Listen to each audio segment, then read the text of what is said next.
So, welcome to Beauty of Colors podcast, Didi. It's great to have you on the show. I'm happy to be here. I'm happy to meet you.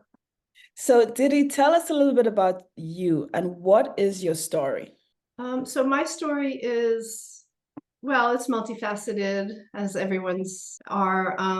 I've, in the past 10 years, changed my life up a lot, and moved locations.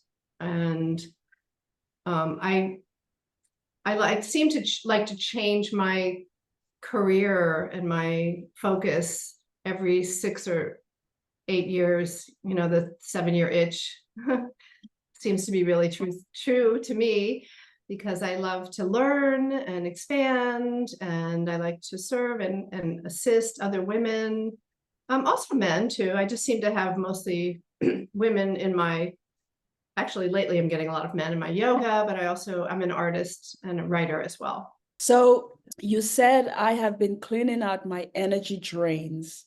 What do you mean by that, Didi? Okay. Things that zap your or drain your energy. It could be an unfinished project. It could be you didn't finish your taxes. It could be, a pile of papers in the side of your room that part of your thinking is going over there, so you're not really able to focus. And as an artist and creative person, it's easier to get into a zone when you've organized your space and put things to bed in terms of other lingering unfinished projects and stuff like that. It could also be relationships as well that could be energy drains. So trying to keep those clear and supportive and not just one-sided. Okay. So, you talked about how do we transition to happiness? I know it's different for everybody, but how did you transition to happiness? Okay, yeah. So I have a Facebook group. It's a private group for women. It's called Transition into Happiness. And I have a coaching program for creative women that's all about getting them focused and goal-driven and accomplishing all the things they love, or even one thing at a time that they love. For me, I had to do some pretty radical things. I had to really change and move geographic locations. So I moved from up north down south in the US. And there's a lot of parts to it, and it took a lot of planning over a number of years, but I wanted to kind of lighten my overhead. I was living in the New York area that's very expensive in terms of rent and stuff. And I knew I wanted more space. I wanted more nature out my door. And so now I live somewhere where I can swim all year long and be out in nature. And but it took research and going through all different scenarios that I was interested in, different types of living situations. Do I want to live on a farm or a commune, or do I want to live overseas, or do I want to, my family is important to me, and I have 2 children they're on their own now. But, you factor in all the things that are important to you and the logistics, and then transition. I also moved and without a job. Well, I had certain things I could do online, but I really had to look for a job as well and change that up a bit. So it was transitioning through the steps into creating a whole lifestyle change, from the bottom up kind of, or the top down, whatever you want to say. So would you say that you have arrived, or are you still growing? Always growing, right? As you know, it's a lifelong process, because the way our minds work is that, or mine, most people that I've met, you do one thing and then you've satisfied that, and then you move on to another thing. And I feel lucky in a way, because I've always had this vision for my life. I always knew certain things I wanted to do in my life. I wanted to work either at an art gallery. I wanted to work at a museum. I wanted to be a writer and work at a magazine. I thought that lifestyle sounded so interesting. energetic and learning about people and interviewing people. And so I did those things. I always knew I was going to be an artist just forever, because I am. That's kind of just my inherent way of being. And then I wanted to do something with movement, dance, or, you know, it turned out to be yoga. So tell us a little bit about the classes you offer. well, I offer yoga classes, which include meditation, and those are live. I did a lot on Zoom for a while, and I still have some Zoom clients. But I'm a course creator by nature, because when I was working in the museum field, that's what I did. I was an educator and a program developer. So I like to create programs and kind of build them out.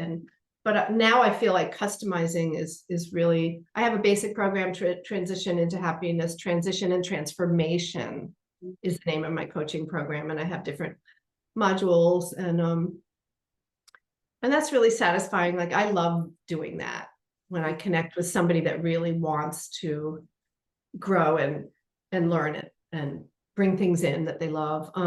But yeah, so I have the yoga. I have another online course I created called the Self-Care Chair, which is a chair yoga, but it brings in a lot of, because I teach chair yoga in the library systems and at different places. And I do beach yoga. I love. Okay. But a lot of different I also do programs around my children's books. Oh, okay. So tell us a little bit about your children's book. Like, where can the listeners get in touch with you? Where they can get a copy of your children's book or materials? Or do you have any speaking engagement, resources, like stuff like that? I do.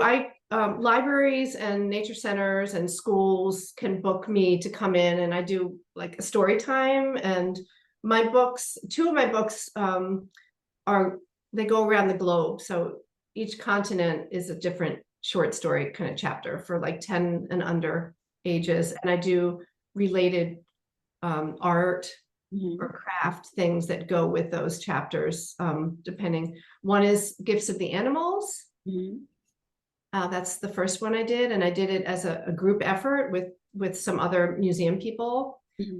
And each person illustrated a different chapter. So it was different art styles, different people. It was kind of really nice and then I put the bios in the back, the biographies of each artist. And then I have Gifts of the Animals, and then I have Gifts of the Seas, which is in the same kind of format, 1 chapter per continent, going around the world and seeing how people coexist harmoniously with either the animals or the sea creatures or the river or whatever it is. It's all about harmoniously coexisting in sort of a nice balanced way, either with the animals or with the creatures from the water. And then the last book I did is Monkey Bell's Dream.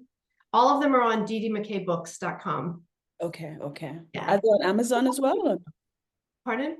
Are they on Amazon as well? They're on Amazon. They're in BarnesandNoble.com. They're all over. They're all over the world too. There's different sites internationally that can be found as well. So yeah, and the last one was really more colorful and fun, and it's called Monkey Bell's Dream.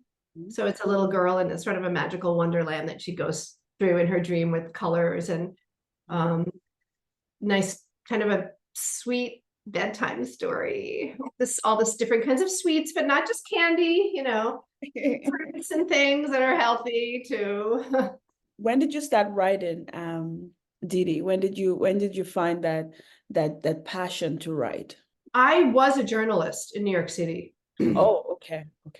Early on, and I worked at a large company that had all these different trade magazines for different industries, and they also had some wonderful magazines like W Magazine and things like that. And I kind of learned in the trenches there. I worked for a footwear magazine in the beginning, and it was really fun because I had my own section, and I would either write the stories or assign them, and we could assign them around the world because we had bureaus all over London, Dusseldorf, and then I could also do the photos, work with a photographer and that kind of thing. So I like that. Then I freelanced at different magazines, and then when I was at the Children's Museum, I started writing little booklets to go with my classes. And then I kind of just, because I've always loved kids' books Okay, nice. and So, children. so what's the name of your website and your social media? I have Didi_Siri_art for Mhm. Instagram. I also have Feeling Great Outside for Instagram, for my outdoor programs that I do, yoga, meditation. But I do all sorts of programs too. I do like cacao ceremonies or retreats. I've done retreats. But yeah, they can find me DidiMcKayBooks.com for my books. And then I have a LinkedIn profile that has some writing samples and stuff on there under Deirdre McKay, DEIRDRE McKay. Sounds great. So do you have any last words for the listeners on how to get peace in their life?